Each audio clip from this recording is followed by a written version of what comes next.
In 2009, the committee for the annual Cheyenne Frontier Days celebration in Cheyenne, Wyoming, claimed 7 animals were treated for injuries at its infamous rodeo.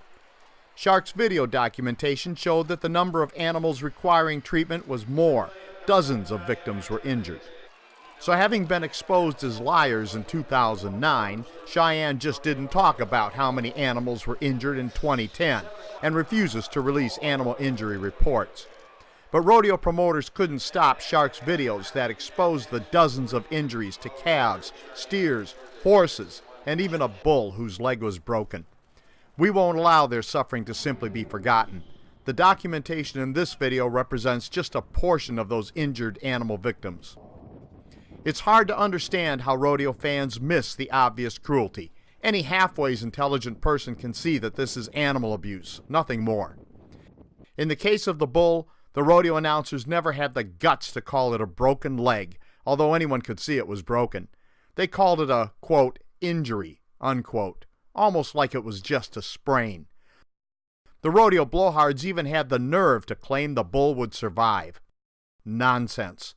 Large animal veterinarian Peggy Larson scoffed at the notion that the bull could be successfully treated due to the complexity of what would be an extremely expensive repair on an animal that could never again be used in the rodeo.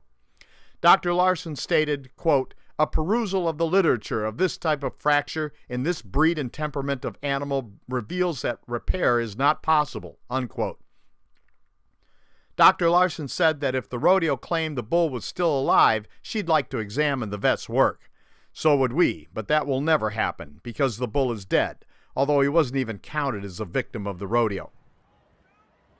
Cheyenne rodeo promoters admit 5 animals died, but they take no responsibility. They even tried to put a positive spin on that number.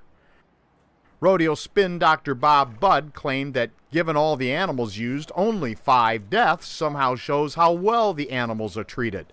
Mind-boggling. That kind of nonsense is a fine example of rodeo propaganda. As I said, the rodeo doesn't release general animal injury reports and doesn't respond to inquiries about specific animals either.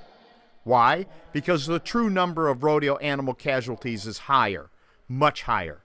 If people knew the true cost to the animals, rodeos would lose most of their spectators and even more of their sponsors, although both spectators and sponsors should already know better than to support this cruel nonsense.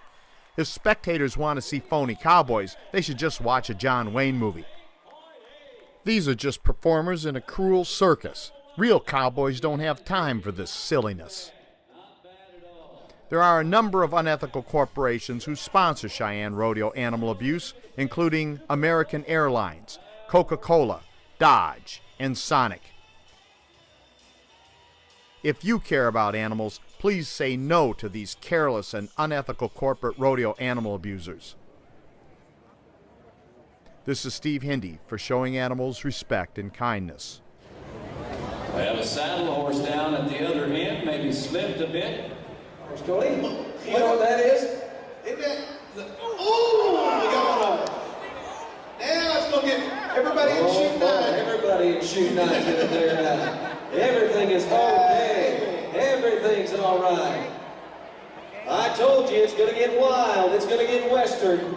And these horses